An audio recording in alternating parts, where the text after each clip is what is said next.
जी नमस्कार। जिस तरह से लगातार आप लोग जो है सड़क के मुद्दों को, भ्रष्टाचार को उठा रहे हैं जी। आज आप हमारे चैनल के स्टूडियो पर पहुंचे हैं। क्या कुछ ऐसी बात सामने आई है जो आम जनता के बीच में उजागर करना चाहते हैं?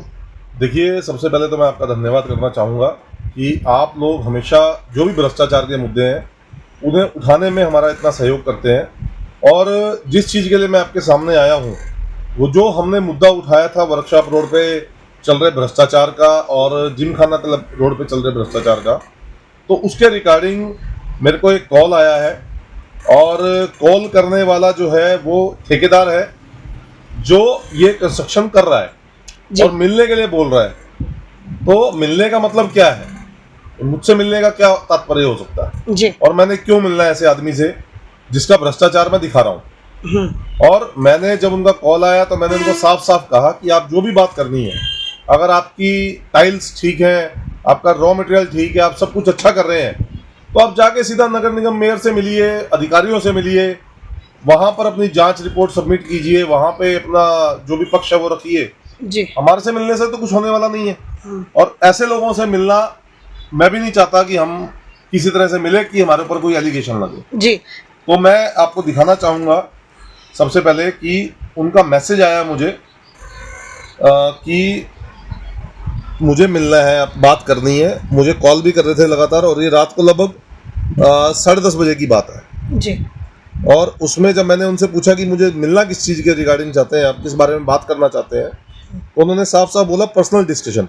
जी। तो मुझे लगा कि शायद कोई पर्सनल बात करनी होगी किसी आदमी ने। तो ऐसे तो आदमी को आइडिया नहीं लगता कि ये आदमी सामने वाला कौन है, अननोन नंबर है, मेरे पास सेव भी नहीं है नंबर।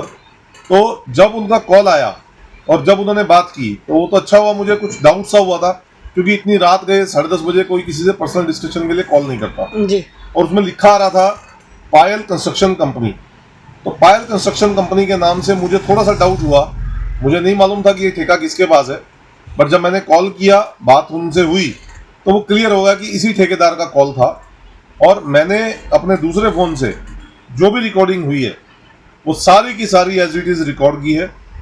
मैं चाहूँगा आपके चैनल के माध्यम से कि मैं वो पूरी रिकॉर्डिंग भी एज इट इज़, बिना उसको टेम्पर किए, बिना उसको कट किए, आपको सारी की सारी रिकॉर्डिंग मैं सुनवाऊँ जी। आपके सारे दर्शकों को, सब लोगों को पता लगे कि किस तरीके से हम लोगों को बदनाम करने की नीयत से, हम लोगों को खरीदने की नीयत से ये भ्रष्ट अधिकारी हमारा नंबर ऐसे ठेकेदारों को प्रोवाइड करते हैं, क्योंकि मेरा नंबर किसी ठेकेदार के पास जाना इम्पॉसिबल है। जी। इस रिकॉर्डिंग में जो अभी आपने रिकॉर्डिंग हमें सुनाई है, इस रिकॉर्डिंग में सबसे पहले एक निजी चैनल का नाम लिया गया है और उसके बाद बोला गया है कि आप निजी चैनल के पत्रकार बात कर रहे हैं। जी, आप उस चैनल से बोल रहे हैं क्या नहीं बोल रहे हैं? तो उन्होंने, हो सकता है किसी ने नंबर दिया हो मेरा, क्योंकि बिना कोई वो आदमी यहाँ का नहीं है। जी। जहाँ तक मेरी नॉलेज है वो हिसार में का आदमी है और यहाँ का नंबर एकदम से प्रोवाइड होना इम्पॉसिबल है। जी। और जिस हिसाब से वो बात कर रहा है, मुझे ऐसा लग रहा है कोई ना कोई अधिकारी उसके आसपास बैठा हुआ है। जी। क्या लगता है चिराग जी कि जिस तरह से लगातार आप मुद्दे उठाते हैं भ्रष्टाचार को लेकर, चाहे वो सड़क का मुद्दा हो, चाहे वो नालियों का, कोई भी भ्रष्टाचार का अगर मुद्दा उठाते हैं तो कहीं ना कहीं आपदा आपके ऊपर भी लगातार गिरती हुई दिखाई देती है कि कोई ना कोई गाज गिरेगी और कोई ना कोई एक और नया झूठा मुकदमा बन जाएगा। देखिए, झूठे मुकदमों से बीजेपी का बहुत पुराना नाता है। इनका और कोई बस तो चलता नहीं है हम लोगों के ऊपर, क्योंकि हम किसी तरह से दबने वाले तो है नहीं। जी। तो इनके पास ये कि तरीका है कि झूठा मुकदमा लगाओ और आदमी को चुप करा दो। लेकिन हमें न्याय व्यवस्था पे पूरा विश्वास है, क्योंकि जो पहले भी मुकदमे हमारे ऊपर चल रहे हैं उसमें आज तक इनके पास ना तो कोई सबूत है, ना ये पेश कर पाए आज तक, और ना ये कर पाएंगे। 2016 में ही ऐसा एक मुकदमा मेरे ऊपर दर्ज हुआ था और माननीय अदालत ने 2023 में मुझे बाइज्जत बरी किया था, जिसमें कि 10 लोगों ने अपने नाम लिख के दिए थे और 5 लोग वहां पे कोर्ट में आए ही नहीं। जी। तो ऐसा ही आगे वाले मुकदमे भी होने वाला है। लेकिन सिर्फ वो एक हरासमेंट है जो ये टेम्परेरी तौर पे हमारे साथ कर सकते हैं, लेकिन अब हमें इन सब की आदत पड़ चुकी है और हम इन लोगों से, तानाशाही से डर के बैठने वालों में से नहीं है। जी। ना डरे थे, ना डरे हैं, ना कभी डरेंगे। जी। तो चलिए चिराग जी के जरिए जो है एक बार आपको वो सारी रिकॉर्डिंग भी हम लोग सुनाते हैं जिसमें उस शख्स ने जो है वो रात को 10:30 बजे किस तरह से जो है चिराग को कॉल किया और कॉल करने के बाद पर्सनल मिलने के लिए जो है वो बुलाया जाता है। लेकिन सबसे बड़ी बात ये सामने आई कि चिराग ने जो है वो पर्सनल ना मिलते हुए इस बात को आम जनता तक पहुंचाना ठीक समझा कि कहीं कोई भी झूठे आरोप लगाकर जो है वो किसी झूठे केस में इनको ना फंसाया जा सके। तो भाई वीडियो को शेयर जरूर करें। चलिए एक बार सुनते हैं वो सारी रिकॉर्डिंग। जी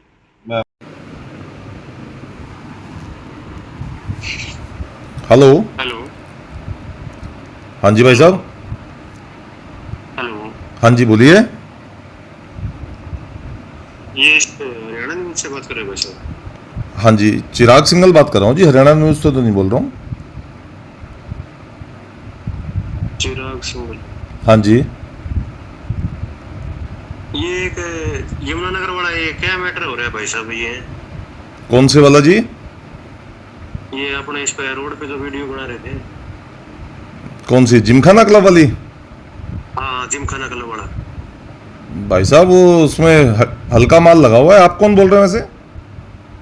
मैं तो इधर ही काम करवाता हूँ भाई साहब। हमसे मिले तो नहीं, एक बार थोड़ा मिल लेते, बता तो देते ना क्या दिक्कत चल रही है। नहीं किस बात के लिए मिलना है जी? मैं आपको जानता नहीं पहचानता नहीं। नहीं नहीं जानते नहीं, हम तो इधर काम करवाते हैं। हम यही बोल रहे थे ना भाई, एक बार पूछ तो लेते भाई साहब थोड़ा। नहीं किस चीज़ का काम करवाते हैं? इधर रोड का ही है। अच्छा ये आप काम करवा रहे हैं क्या? हाँ, इधर काम चल रहा है हमारा ये। अच्छा ये काम आपका है? हाँ। अच्छा बताइए भाई साहब क्या करना है? नहीं, हम तो आपको ये कह रहे थे कि थोड़ा मिल तो लेते ना भाई साहब। अब जैसे कि आपने वीडियो बना लिया उनका टाइल का, बड़ी का, हाँ जी। वो तो आप उधर नहीं उठा के वो तो टूटेगी भाई साहब।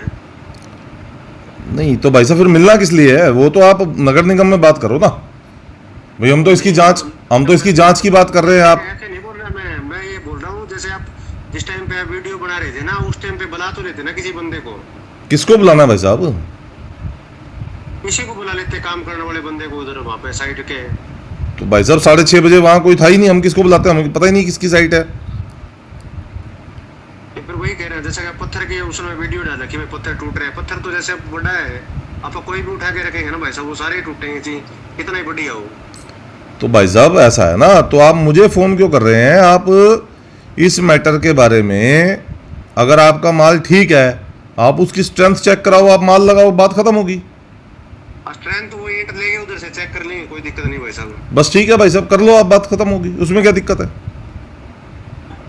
नहीं नहीं, वो तो मैं इसलिए बोल रहा हूँ, मैं बार बार में ऐसे वीडियो डालती, थोड़ा पता भी तो होना चाहिए भाई साहब। कोई बंदा बताएगा, आप पूछ लो चाहिए आगे भाई इसमें ये क्या चीज़ है, क्या काम चल रहा है, कैसे लगा रहे हो, क्या है। भाई साहब हमने तो कल भी पूछा था, थोड़ा मोटा हमने कल भी पूछा था। हमने कल आपके कोई पर्सन था वहाँ पे, मेरे पास आया भी था मिलने के लिए, वो जो कल वाली वीडियो थी, मैंने उसको फ़ोन भी किया था। क्या नाम था उसका? हमारे बंदे के पास फोन किया था। आपके आदमी के पास, कॉन्ट्रैक्टर का, सब कॉन्ट्रैक्टर था लड़का, वो बाइक पे आया था वाइट पन्ना बांध के। नाम पता है भाई साहब आपको उसका कोई? नाम मुझे याद नहीं है, आप बताइए कौन कौन से आदमी हैं, मैं बताता हूँ क्या नाम था उसका। मनीष है एक है। हाँ मनीष था,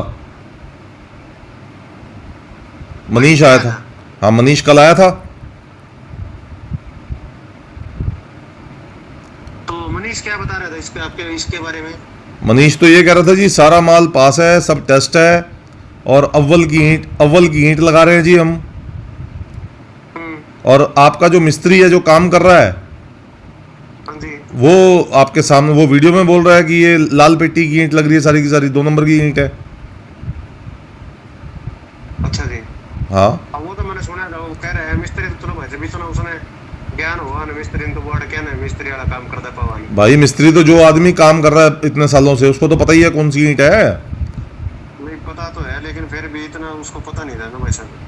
चलो भाई साहब नहीं पता तो आप ये बात मुझसे करने की बजाय आप नगर निगम की मेयर और नगर निगम के जो अधिकारी हैं उनसे बात करें, वो ज़्यादा बेटर रहेगा। वो तो भाई साहब हम कर लेंगे, वो ऐसे नहीं कह रहे। हम तो ये कह रहे थे कि भाई थोड़ा एक बार आप पूछ लेते हैं ना, ऐसे एक बार वीडियो बनाओ, पता आपने बात तो करनी चाहिए। फिर भी हमसे किससे बात करूं भाई साहब? मुझे तो पता ही नहीं किसकी का साइड चल रही है, मैं क्यों बात करूं आपसे? अच्छा मैं तो जो नगर निगम के अधिकारी हैं उनको फ़ोन किया था कल, अच्छा। और वो आए थे, वो बाद में आके सैंपल लेके गए हैं। अब आपका सैंपल लैब में टेस्ट होगा, पास होगा तो लग जाएगा, नहीं पास होगा तो वो आपसे बात करेंगे। तो वो तो कर लेंगे बात, कोई बात नहीं। बस। वो तो सैंपल पर डिपेंड है, जब सैंपल पास हो गए ठीक है, फेल हो गए तो ठीक है, वो तो बस कह रहे हैं खुद ही। बस बात खत्म होगी। अब तो पत्थर वगैरह ही बता रहे, जैसे बड़ा पत्थर आप उठा के डालते हो ऊपर से, तो उस समय तो भाई साहब ऐसा है, इतना ही कंपनी का कौन सा ही लिया हो। ऐसा है भाई साहब, ये बातें मुझसे करने का कोई लाभ नहीं है। मैं आपको फिर वही कहूँगा कि आप ये बातें सारी नगर निगम वालों को समझाओ, और वहाँ से अगर आपका लैब टेस्ट में सब पास है तो मुझे फ़ोन करने का कोई लाभ नहीं है इस चीज़ के लिए। लाभ आने के लिए तो भाई साहब बात ही नहीं कर रहे, मैं बस। बता रहा हूँ आपको वैसे भी नॉर्मल। बस बस कोई बात नहीं भाई साहब, मुझे बताने की आवश्यकता नहीं है। Thank you. चलो ठीक, कोई ठीक। बात नहीं।